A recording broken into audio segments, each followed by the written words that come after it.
And what are the things we forgive? And what are the things we don't forgive? And that can be big stuff like integrity kinds of things, or it could be just like no whining. It could be, how do you as a team handle things like negligent discharges? How do you handle fratricide in like a simunition force on force kind of scenario? Yeah.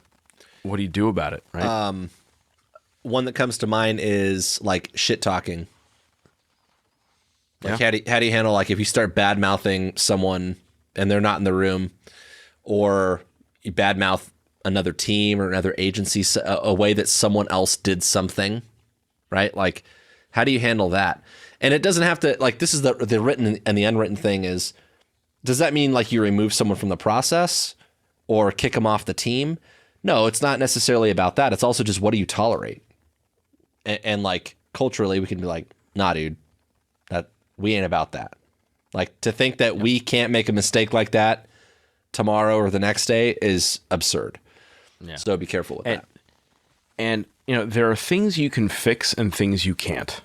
And you have to be clear-eyed about which one you're seeing in a candidate. You can fix a lot of stuff. But like, you're never going to make someone's personality do a 180. You can make it, change a couple degrees, but you're probably not going to get the 180.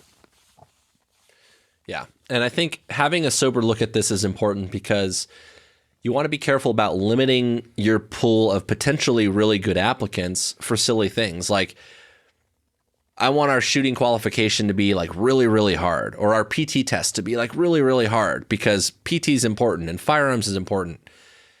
Well, maybe you're limiting yourself because, again, like, I can fix a lot of that, right? They tell me something about a person, but I can make them a better shooter and have a better PT score. Like, what I need to see is a baseline level of proficiency and safety to show that, like, when I start teaching them advanced tactics, I don't have to go back to like, all right, let's go over to the range and shoot paper again, because we don't have time for that, right?